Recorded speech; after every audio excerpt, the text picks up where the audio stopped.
Hey you guys, it's Professor Vitt, and I'm here to talk about your first paper. One thing going in here, just to mention about the paper format, uh, the the length of the paper should be 2 to 3 pages.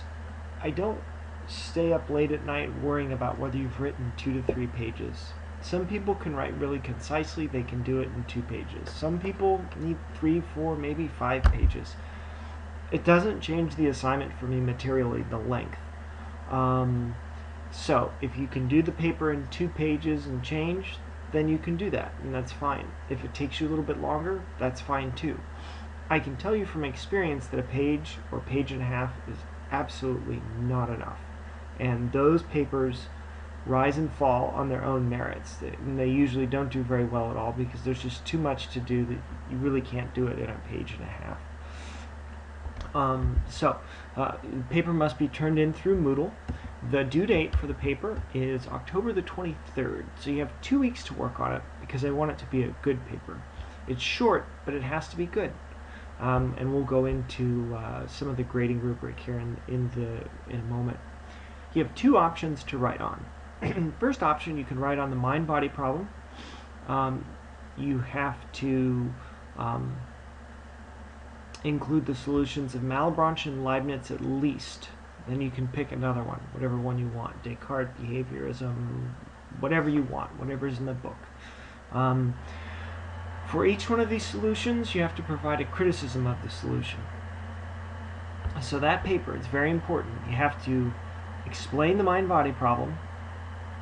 You have to provide solutions to it, 3 of them, and you have to provide a criticism of each one of those solutions. You have to do all those things in that paper. The next one, number 2, you get to pick your favorite argument for the existence of God, and you're going to explain it. You have to thoroughly explain the argument itself using your own words. So if you're going to pick the ontological argument, take me through the ontological argument. Explain it in your own words. Likewise with the watchmaker or the cosmological argument. Then you have to present 2 criticisms of the argument. Now this should be easy to do. There are several in the book for each one. You may have to do a little research on that, but you'd have to probably do a little research for the mind-body problem also. But you should be able to find everything you need in the book. Then you need to respond to those criticisms to the best of your ability. Do that. And then you also have to explain to me why you chose that particular argument. Did it make the most sense to you? Was it the most intuitive? Was it the most entertaining? Was it something you'd always thought? Was it the most difficult and you just wanted a challenge? Okay, so that's the substance of the paper. That's what you're going to be writing on. Now, here's how you're going to write the paper. It's very, very specific. You absolutely have to write it this way. If you don't write it this way, you will not do as well on the paper. And that's because philosophy is unlike writing other kinds of papers. It's very specific format, and it's far more important that you get things out plainly and clearly than you just simply write sort of a flowery, poem or something like that. And the very first line of your sentence has to be the thesis statement. And the thesis statement is what you're going to talk about. And so you will say, when you start your paper, no matter what you write on, no matter which one you have, you start your paper with, the aim of this paper is. And then you say what the aim of the paper is. The aim of this paper is to explain the mind-body problem and providing 3 solutions. Or whatever. The aim of this paper is to explain the mind-body problem. Or the aim of this paper is to explain the teleological argument for the existence of God. Or the aim of this paper is to explain the cosmological argument for the existence of God.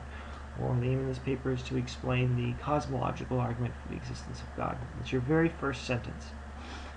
That is your thesis statement, and that's part of your first paragraph. Then the next thing that you write, so you see right here, this is how your first paragraph is going to look.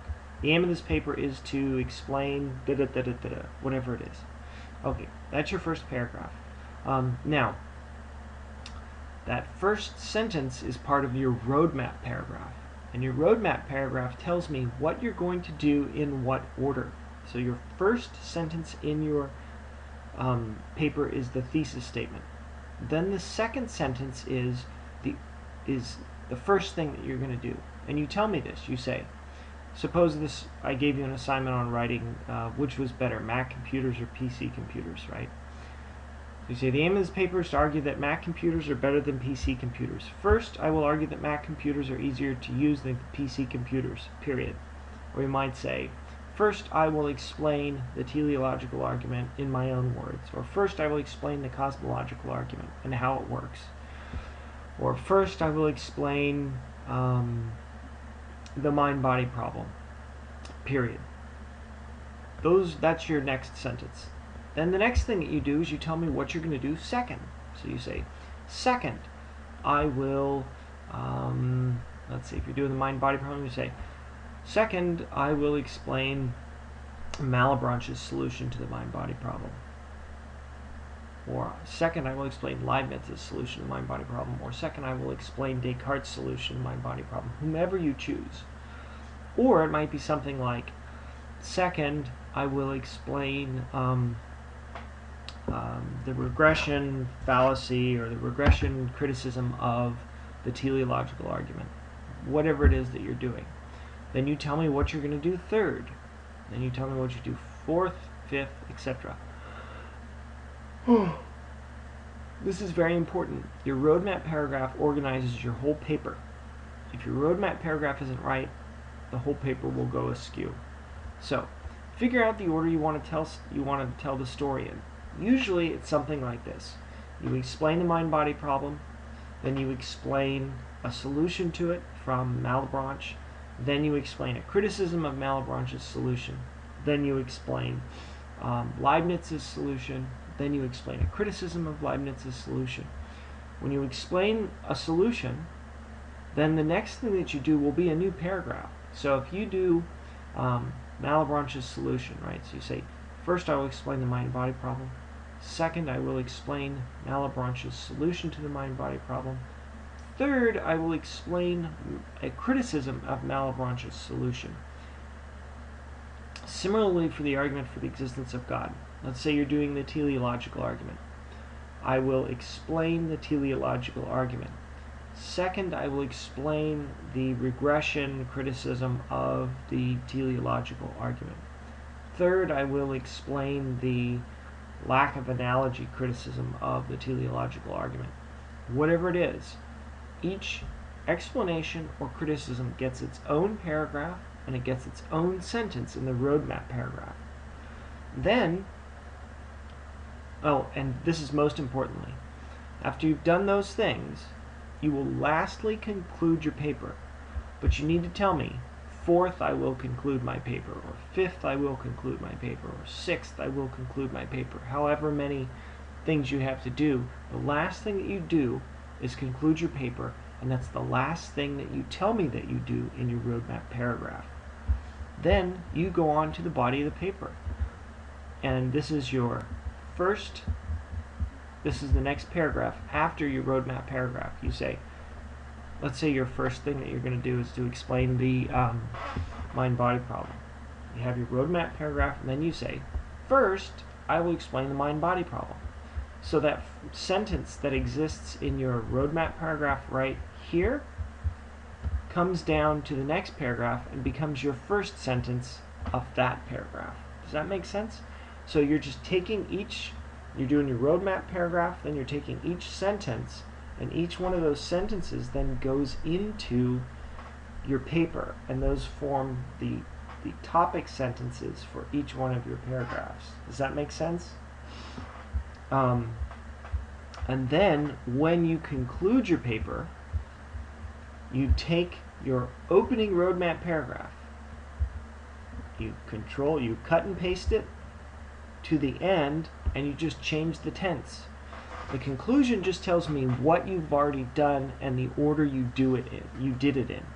So, notice the closing paragraph here says, the aim of this paper was to argue that Mac computers are better than PC computers. First, I argued that Mac computers are easier to use than PC computers. Second, I argued that Mac computers are less expensive than PC computers. Third, I argued that Mac computers are technologically superior to PC computers. Fourth, I concluded my paper. That's your closing paragraph. So everybody has a thesis statement, a roadmap paragraph, their body of the paper is already organized by the roadmap paragraph, and then your concluding paragraph is your roadmap paragraph word for word, except the tense of the verbs is past tense. Okay, I hope that makes sense. Typical responses to this format are, wow, that's really barely writing the paper at all. All I'm doing is explaining everything in the criticisms. And my response to that is, yeah, that's what you're doing. When you write, you want to write very plainly. You do not need to dress it up for me. You don't need to start with something that's like, Descartes lived in a time of great turmoil, or something like that. Or for years, humans have tried to explain the existence of divine providence in the face of, blah, blah, blah, the abyss of materialism, or something like that. Just don't even worry about it. Just first, I will explain the argument, the teleological argument for the existence of God, right? And then you do it, and you say, imagine you're on a beach, and you're walking on the beach, and you see a watch, right, or something, or you see a sundial, or whatever it is.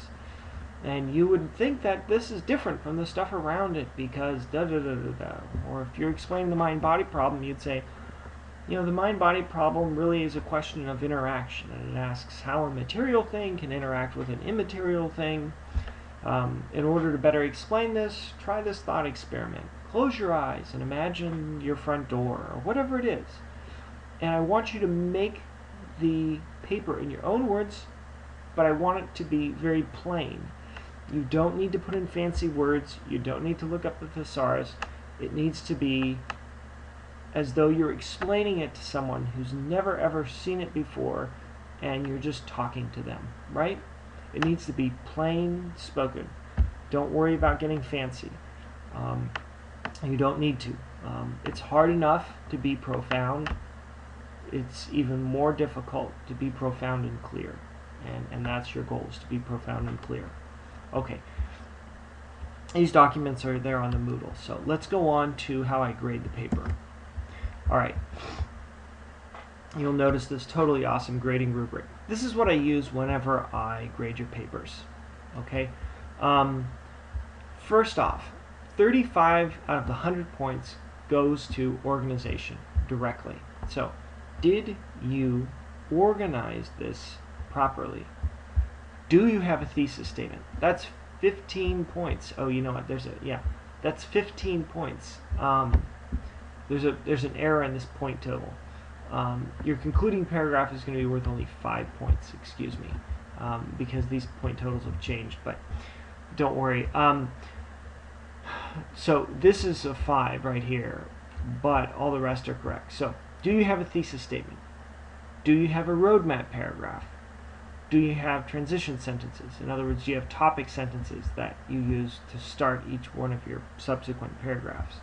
Did you conclude your Did you conclude your paper? You just repeated your roadmap paragraph. Okay. Next up, the mechanics of your paper. 40% of your grade. So extremely important here.